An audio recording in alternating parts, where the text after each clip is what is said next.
Hey everybody, welcome to Hit Rewind. This time we're going into 1968 with our drive-in exploitation films. I don't know if this even really counts, because these are classy. Kersey, I feel like we're going high level here. This is definitely the tippy top of a drive-in. Yeah, there's some movies that I go through and I look at and I was like, these were big hits and they were respected, but it feels like they probably had a life in drive-ins, like Easy Rider. Because I'm thinking about doing an episode about biker films. And I was like, well, Easy Rider is considered to be the pinnacle of that genre, and it kind of changed everything. But I bet you it played for a very long time at drive-ins and grindhouses. Yeah, for sure. These movies are interesting because they are studio films. They're big budget. They're kind of the ground zero for psychological horror. There's a few before this.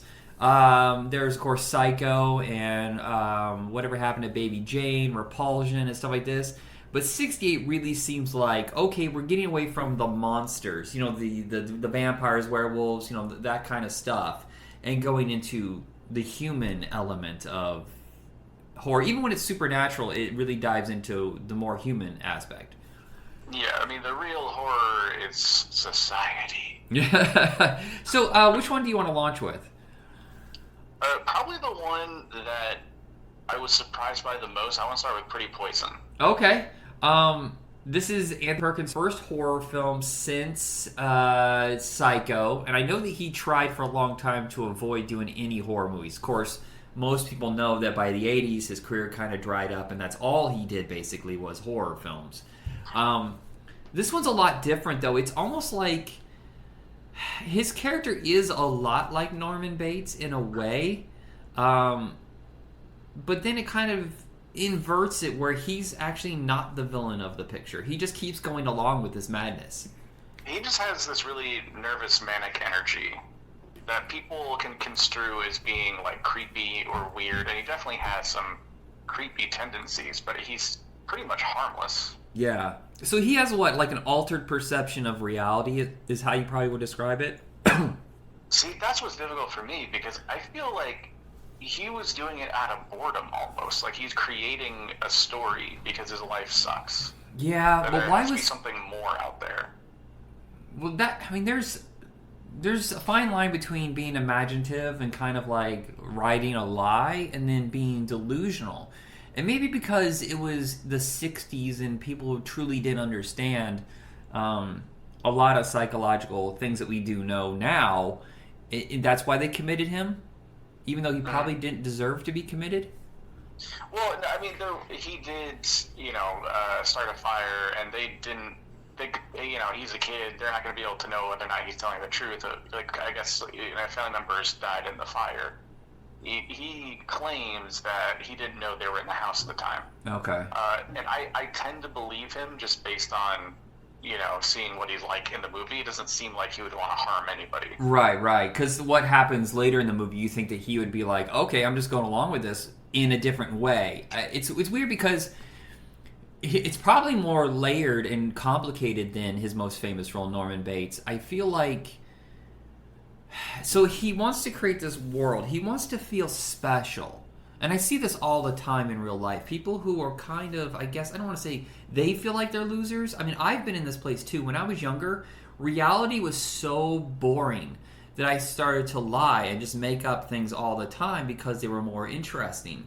I didn't really do it to hurt people, but I just made to make myself either A, seem more interesting or just make life more interesting. It wasn't until my late teens where I realized I need to stop this shit. Plus, my family member said, "Oh, no, you're gonna get in deep trouble if you keep going with these imaginary, bullshit stories." Have you ever had any problems with? You don't seem like the person that ever had a problem with telling the truth. No, I had parents who were very real, and they're like, "Look, man, life isn't gonna be like all that fun for most of it. You got to kind of find your own fun." Yeah.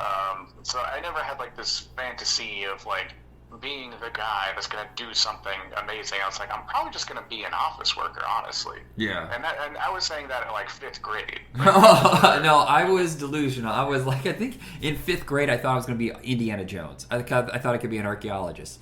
You know, like no grip on reality for most of my life. But the problem is now as an adult, I have such a firm grip on reality that I really don't delude or do anything that like, oh, there's a possibility that'll be successful. Now I'm just like, fuck that shit. Like in my head, I've already played that out. I was like, nope, this chess game isn't gonna win.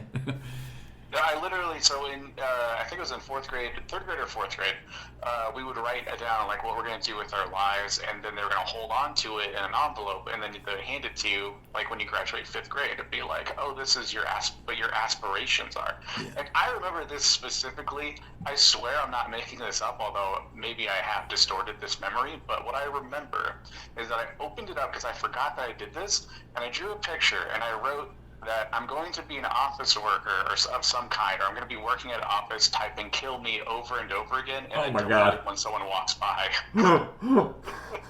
That's wild. I think I want to design shoes somewhere in there too, not like yours. Holy shit. But so like kind of like I understand where his character is kind of coming from in. He just wants to do something exciting, so he finds this young impressionable girl. I mean, you can't really say he's a good guy because he's doing this to a teenager that he's manipulating into this whole CIA story and having her go along with it. That's kind of a dumbass thing to do and pretty questionable morally. Different time period because no one else thinks it's weird. That's true. Because he says that he's like dating her and no one's like, oh yeah, that's creepy. But she's like 17, he's 26 or something like that. I mean, like, to me, this movie kind of explains why people dabble in conspiracy theories, because I think people enjoy that feeling of, like, there's something more out there. Oh, like, yeah. On the ground floor, it's something special. And then I think he's kind of using that idea of, like, being unique and special to, like, hit on this girl, which I think people do all the time, of, like, building themselves up to be something that they're not. So, like, I see it, like, even though, obviously, in today's world, you can't just hit on a high schooler as an adult man. But the process of, like, trying to pick up a girl, especially when you know that you kind of have some screws loose, I don't, like, I didn't see it as, like, necessarily creepy.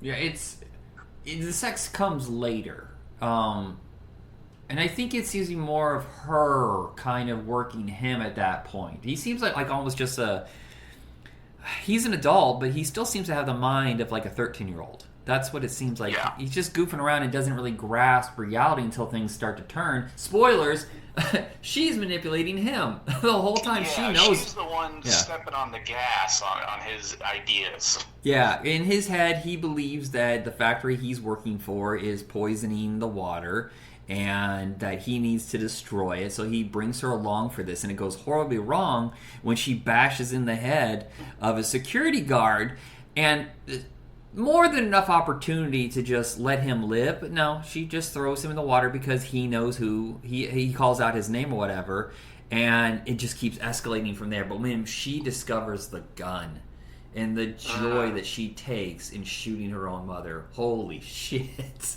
Yeah, and that's what I really like about that twist too, because like once reality sets in for the main character, seeing that he just killed somebody again inadvertently, it's almost like he realizes everything is bullshit and that he needs to find a way out of his situation. Yeah, but then he resigns himself at the end when he's talking to his doctor. Like, he could tell him the story, and he kind of is, and he's like giving him like a little mystery clue about, you know, everybody can see one thing a certain way, only one person will see it, you know, the real way, and nobody will listen to you until they have that same exact breaking point where they realize what's going on. Yeah, I think at that point he's pretty much just accepted that he screwed up way too much that he can't come back from it, even if he tells the truth. Are they going to believe him, the guy who's already been in a psych ward over this innocent gal? Like, he knows it's done. Yeah, and I love the stinger. A lot of the horror movies, for years, always had these stingers at the end of the movie where, oh, you thought this person was dead, they're still alive, whatever. It doesn't really play it that way. She just finds a new person to manipulate and con, and I thought that was really interesting. Yeah, I really like that ending. I mean, I like the whole thing. I thought it was fantastic. I was so kind of like wondering, where is this going to go? This is a little weird.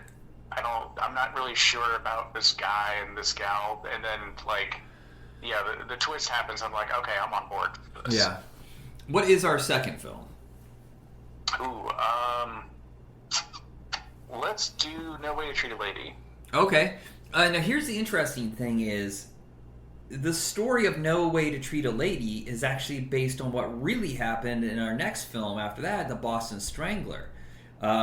I didn't realize it until I was looking it up, but No Way to Treat a Lady was a novel where they tried to take elements of what had happened and, more fictionalize. I love the fact that George Segal is not your typical cop. He's just a normal, everyday dude.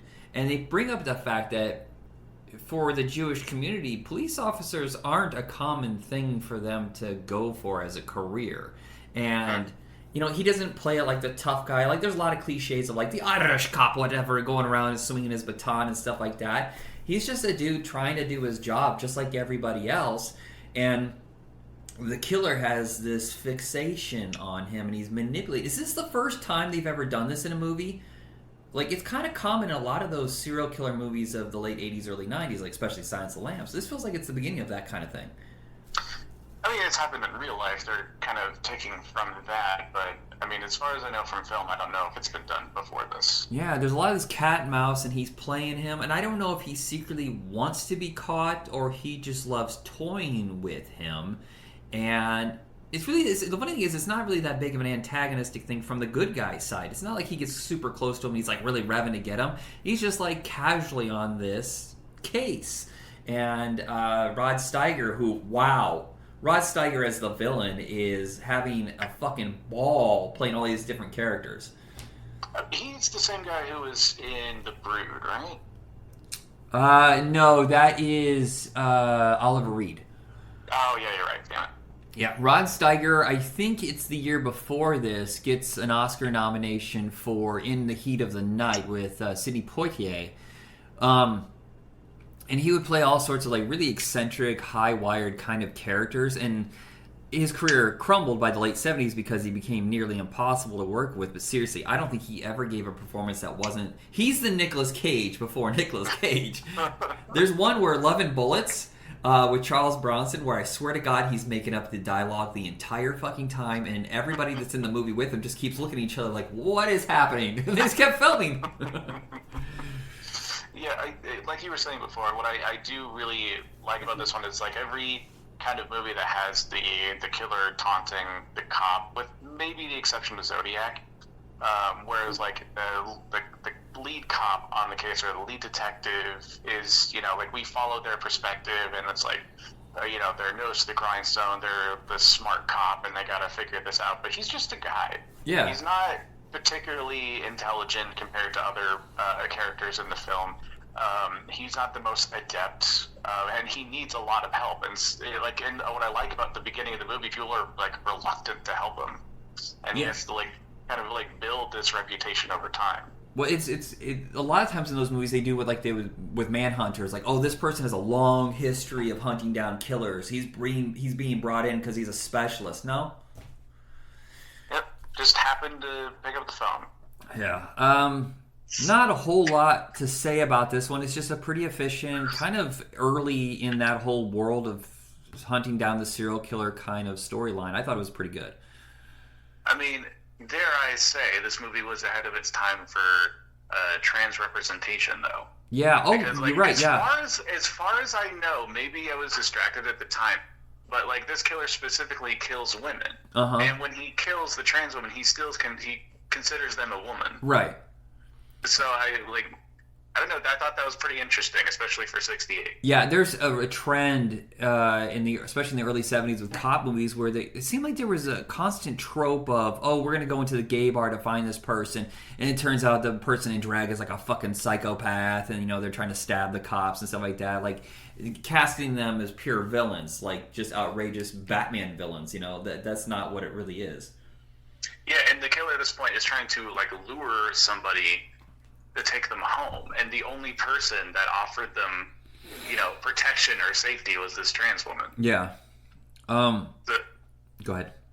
Oh, sorry, go ahead. I also like the fact that there's a lot of black comedy in this. There has a sense of humor in all the demented kind of stuff going on. Yeah, I especially like the scene where he brings his girlfriend home to meet his mother, and then she's just like chewing him out in front of his mom the whole time. Like, it was very unexpected, very funny. Yeah. So this leads to Boston Strangler, which that was based on. And here's the interesting part is this only happened a couple years after the whole incident.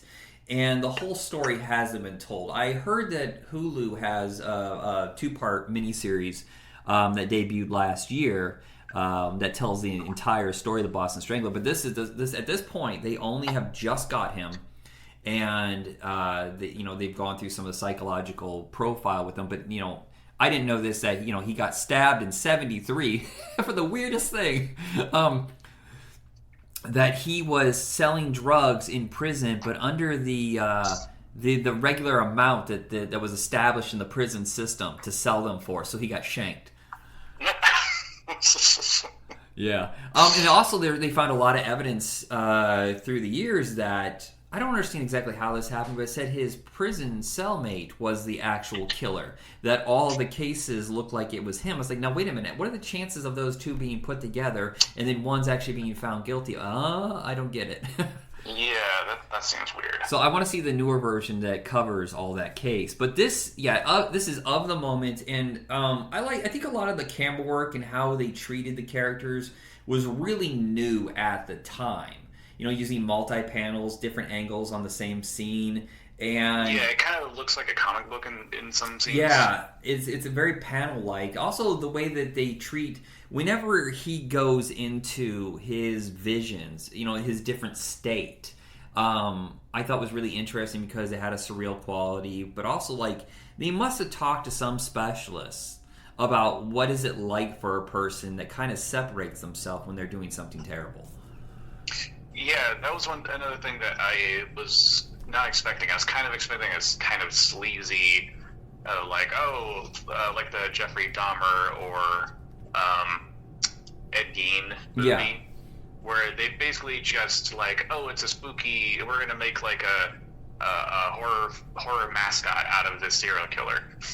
So what I really didn't expect a really well made, almost like dull movie, but in a good way. Like it feels very realistic as to what cops would be experiencing at this time period, especially psychologically, what that would do to somebody who's like, all right, so we have like a list of things you can do to protect yourself when people aren't doing it, and like what that would do to you is like, how come people are just not taking proper steps? Yeah. Like, well, it's also interesting. After a certain time, just don't open the door, no matter what. Like if it's someone that's a different situation, but if it's a stranger, just don't open the door. But people still do it because the serial killer will just use like societal expectations to get people to let their guard down, of like making it seem like it's an inconvenience, like you're there to help them and they won't let you, and you're like, all right, fine, whatever, I'll see you later. Like, no, wait, hold on, like that kind of thing. Yeah. So I really love that aspect of it. Well, and here's the thing is that it's actually 2 movies in one, because the first one is almost all procedural, because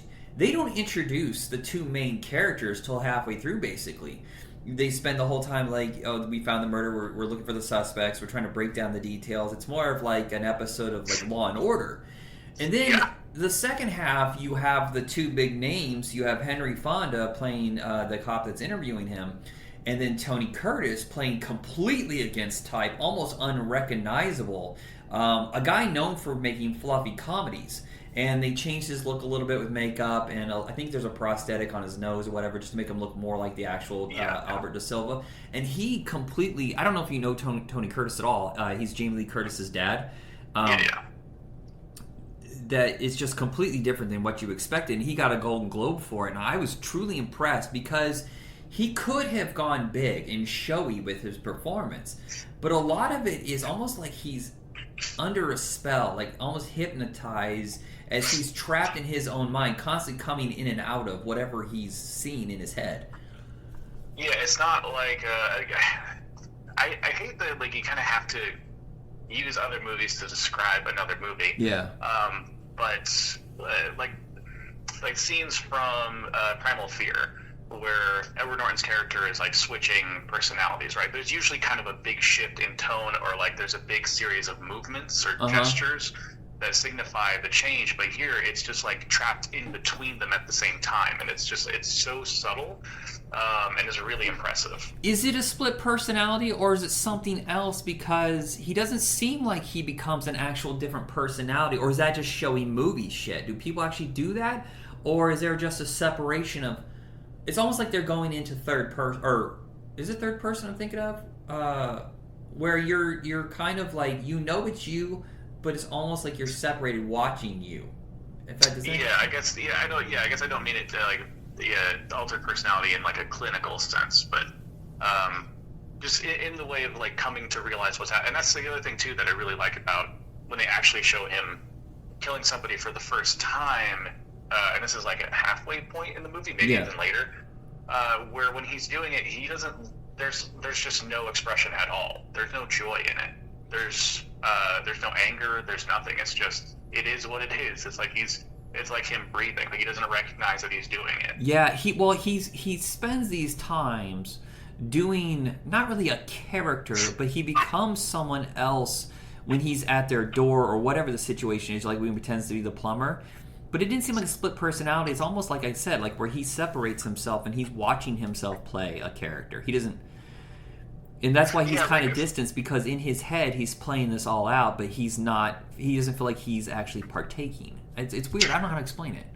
Yeah. So there's a sequence where the psychologist or the I'm not familiar with like at what kind of job he's technically doing, but it's more like criminal psychology, where he's like trying to break down exactly what happened to a woman that he strangled, and in his head the way he remembers it was like the tightening of a screw or something like that he was working on a different job site. It's just like he kind of just like the way he remembers it is that he was working. Yeah. And it's very strange, but it makes sense where it's like he's not really there in the moment, he's somewhere else, but he's doing something very similar. Right. It's hard to explain, but it works really well. Yeah, my favorite part is when he finally stops shying away, because he gets glimpses of what might have happened or did happen, and he gets scared, and he just starts to panic. But then, like, there's this moment where he kind of just clicks, and he starts repeating every single thing that he said during one of the killings. But he's not aware that he's really even talking to Henry Fonda's character, or that he's in a room. He's just completely gone in that moment. Yeah, and another thing about like what I was saying before about like compulsion, like when he's killing somebody, there isn't really like this sense of like anything happening. When his wife comes to visit him with this child, and then just randomly just grabs her by the throat. And starts strangling her. Like it's just so, and he doesn't even recognize what's happening. Anyway, it's just a fantastic movie. So this was a big hit, and so was the next one, which was a phenomenon. Rosemary's Baby is truly one of the greatest horror films I've ever seen, and the fact that it steers away so hard from trying to actually be a horror movie. I've seen the remake that came out like 6 years ago with Zoe Saldana. It was a miniseries on like Lifetime or something like that. Oh no. Well, it tries to go back to the roots of the book, and it takes place all in France, and it tries to be, I don't know, part of it is it looks like shit. It's shot on really low budget digital video, everything's gray. It's hard to believe her because she is coming off of like 10 performances in a role where she's a fucking badass, and she doesn't really play it as meek and easy to manipulate as Mia Farrow's character is in this. And they're much more graphic in the remake. They show a lot of the deaths that they just kind of hint at in the original film. Oh, that's too bad. That kind of ruins the whole thing. Yeah, plus it's long as fuck. It doesn't need to be a two-part miniseries. It's like already Rosemary's Baby itself is pretty long, like 2 hours and 10 minutes. It covers everything you need. Right, like the point of not showing it, I mean, not showing the violence is the point, because it's like there's a disconnect between what's happening outside of her world, which is basically just this small apartment. Yeah. So it's like she doesn't understand what's going on. That's the point of the oh my god. Yeah. And her world keeps getting smaller and smaller because her circle is becoming more... I mean, you don't realize it at first. Spoilers to the hilt. Everybody in her little circle is part of this witch coven. And anybody who isn't, they find a way to either push out, manipulate, or bring into the fold. And fucking Ruth Gordon's performance as the wild neighbor next door fucking kills me. I mean, automatically there's some kind of... See, here's the thing is the director does a really good job. Look, Roman Polanski, we all know is a piece of fucking shit. But great director. I'm able to separate the art from the artist. Especially that is this far removed from the initial sort of like incident, we can say definitively he is a fantastic director and writer, and this is a great movie. His ability to make the movie look fucking amazing on such a tight visual, like there's not a whole lot outside of apartments and rooms, there's not a whole lot outside to use as cinematography gold, but he utilizes that in a way as the movie keeps going. It gets also her, not just her circle of people around her, the film itself, her environment is getting tighter and tighter and tighter and claustrophobic, and she's not seeing really any way out. I did notice that too. Is like as the movie goes on, she goes outside less and less. She goes to less. She visits less rooms. Even the camera starts pulling in closer and closer. Yeah. The frame gets tighter. Yeah. The only time it does, sometimes it'll be really tight on her, and then it'll show something in the background, just as like not like a spooky like a cat jumping or whatever. But it was like, what's that fucking? What did I just go through the hallway? What was that? Like there's just this unease the whole time of.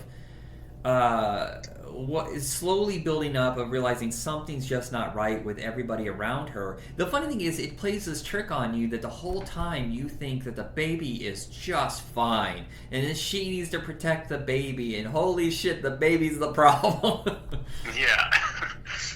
So that's actually what's interesting about Rosemary's Baby. This is one of the first horror movies that I've seen. Okay. I watched this probably when I was 10 or so. Like, what happens, like, I got really into movies as a kid, and my parents were like, okay, you can watch any movie you want as long as it's good. Nice. If it's like a good quality movie, it can be NC-17 and we won't care. Oh, I watched the worst fucking shit humanly possible. Like, even with my mom being really artistic and kind of like higher level what she's aiming for in her entertainment, there's still like popcorn entertainment, mainstream entertainment in there. So like we'd go see like studio fare, like Short Circuit and stuff like that, but that's still like pretty it's not critically acclaimed. It's just this is accepted as decent entertainment. Whereas my dad was like, does it have ninjas in it? No. Fuck it.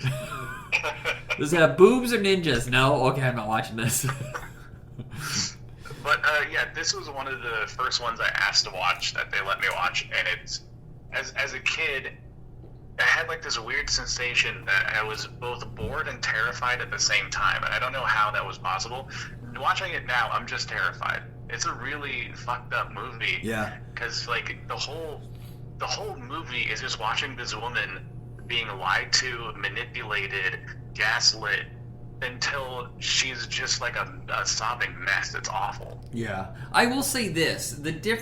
One major difference that works for the remake is that you believe the husband is innocent. The second I saw John Cassavetes, I was like, oh, no, he's going to be a bad guy or something like in that vein. Because, A, I just watched Dirty Dozen, which was his breakout role. But, B, he is borderline psychotic. You feel the edginess the whole goddamn movie. Because whenever he's trying to explain stuff and he's always angry about it, you're like, dude, what's your problem? She just wants to go see her old doctor. What the fuck? Right, yeah, just things that, like, you get inappropriately upset at things, but it makes sense when you understand like what's going on, what he stands to lose by if she doesn't stay in line, what he will lose in this process, and probably maybe even his life. So I understand that like stakes are very high on his end. Yeah, the whole another trigger up for me would have been like, why do you keep shoving this fucking smelly ass weird garbage in my face, around my neck, and in my food? What is so special about any of this? Like the thing is that she's so innocent and naive, you almost believe that no, she would never question any of that. Whereas I'm too cynical for that. You know, like don't fucking put mold around my neck. It's not good luck. That's bullshit. Because I don't believe in good luck for one. Baby. What the fuck, man? Yeah. What is with the mold anyway? What is that? They explained what it was, but what does it do? Or is that just? I think those are ceremonial purposes, right? But aren't they also putting it into the shakes? What was so special about those shakes? I thought maybe the fungus, the poisonous fungus or whatever, was like nutrition for the devil. At first, I thought maybe it was brimstone. Because I always think about that with the devil. The smell of brimstone when he comes into our world. I was like, is there brimstone in that necklace thing? What is that? I don't know. But that's one of the things that I think works in its favor is that, like, we expected a scene or, like an explanation of what's going to happen because their guy that she was going to try to see was going to explain all this cult shit. And then, oops, he's dead. Never mind. So now we don't know. Like, we'll never get an answer to this. I'm sure there's somewhere where you can look up and find out all of these individual things, but if you're just watching the movie, you don't do any extra research, there are going to be holes left. I guess. I think that works well for movies like this. I always enjoy when a director knows when not to explain something. I know, and you know me. And this is one of those. I'm a fucking greedy little pig when it comes to mythology rules and stuff like that. I was like, ooh, how does this work? How does that work? What is this? Can you use this on this person? But I also understand you're right. If they had explained it, maybe it wouldn't have been as mysterious. It's like, I don't really wanted them to explain everything that was happening in Session 9, where a lot of ghost movies decide, well, we got to explain everything about this ghost and why it's want to do what it wants us to do or whatever. I was like, no. Sometimes you just need to leave it vague. Session 9 is when they're at the insane asylum, right? Yeah. Yeah, exactly. And like for an example of when you go too far with it, have you seen the movie Us by Jordan Peele? I haven't. What is the first one that he did? Get Out? I made it about 20 minutes into it, and I was like, for some reason, I just couldn't get into it. And I know that makes me look like an idiot, but for some reason, I'll get to it one day. It starts out for me. It starts out a little too like I've seen this 1,000 times before, but like once it really gets into like the garden party, that's when it gets really good. Oh, okay.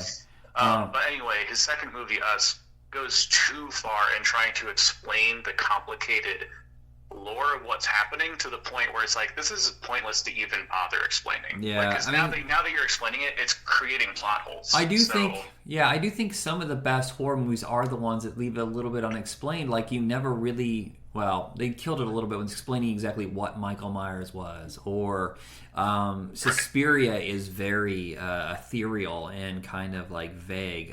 Some of David Lynch's stuff is terrifying because you don't know exactly what's going on.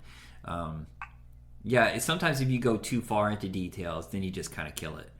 I feel like lore is better for sequels. Yeah, there was a sequel to this, by the way. To them, but like I'm not opposed to like having really good explanations of things, but of like creatures, magic, monsters, things like that. But there are like some occasions where it's to your advantage as a filmmaker to not explain something. There is a TV movie, I believe, 8 years later. It was called Whatever Happened to Rosemary's Baby, I believe. And she now protects it as it's a teenager and people are trying to kill it or something like that. It was right after The Omen came out. I think it was just trying to copy that. I watched like 10 minutes of it and I never got back to it. Oh, I kind of want to see that now. Yeah, it's on YouTube. What's interesting about this is that there were so many moments at the end where she could have killed the baby or fought off anybody. And it's so strange how everybody's just like, yeah, go ahead, walk in. You have a weapon in your hand, but go ahead and look at your baby or whatever. Never worried that she's gonna smash its skull in or stab it or anything, and then she just fucking accepts it. It's so strange. Well, no, they actually did. That actually was explained, kind of. But like, there was one person who was very upset that she had a knife and tried to get it away from her. Yeah. And immediately took it away from her. And then it was everybody else who was like, no, let her see her child. And the woman was like, are you crazy? She's going to try to kill her kid. Like, and they're like, no, it's going to be fine. Because like the part of what, it's part of their prophecy that the mother will take care of the child. So they're basically driven by this evangelical sort of idea of prophecy, which ended up coming true. But so to me, that wasn't. So for me, that works because that's the whole reason they're there. You know what I mean? Mm-hmm. I found it interesting that they're getting people from all over the world to come to this event. Oh yeah, there was like one Asian man. Yeah, I was just taking pictures and just kind of like, oh look, Satan, hail Satan. I think they had a couple. I think they had a guy from like Italy too as well. But I was just like, oh, so this little circle. Do you think this is real? Do you think there's really people like this in the world that believe? No. Yeah, I think it's just cartoonish. Because whenever I hear about Satanists, I'm never like, oh yeah, they're trying to raise evil and cause all. No, it's always like, oh, no, they're actually kind of better than some of the evangelicals out there.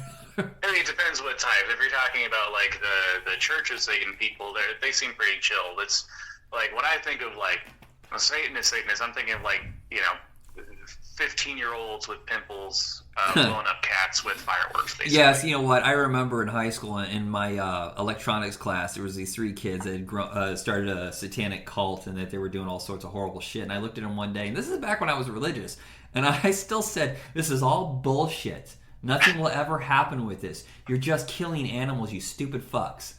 Yeah, exactly. And they were mad at me. They have to find a way to justify their already weird behavior. Yeah, for me as an adult, Satan's just a boogeyman that people use to either scare someone into doing something or blame somebody. I can't blame myself. Satan made me do it. You're right, yeah. But I'm knee deep in religious country right now, so it's kind of hard having an adult conversation about religion with anybody. Man, that's very true. That's what I need you for. All right. Anything else you want to say before we go? I would say that I highly recommend all of these movies. Yeah. I at first was like, oh no. Looking at that list I had sent you, was like, I see a theme happening.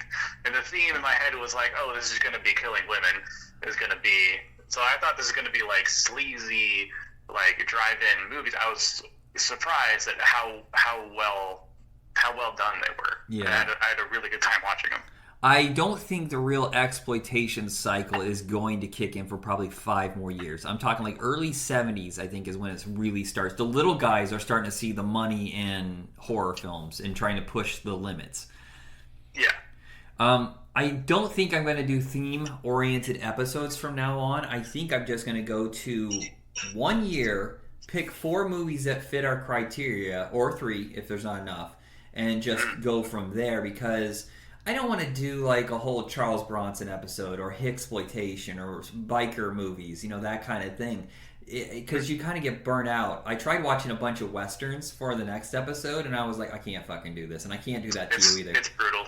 Yeah. And I like Westerns, but like, just do one at a time. You can't do like 4 back to back. Yeah. So I did all of 1968 in this episode, but the next one might be a mixture of maybe 67, 68, 69, if I can find some exploitation films, drive-in kind of stuff that fits that mold. That sounds good. Alrighty, everybody, that is it. You know where to find our podcast, and thank you, Kersey, for another great episode. Yeah, have a good night. Alright, we're done, everybody. Leave! Get out!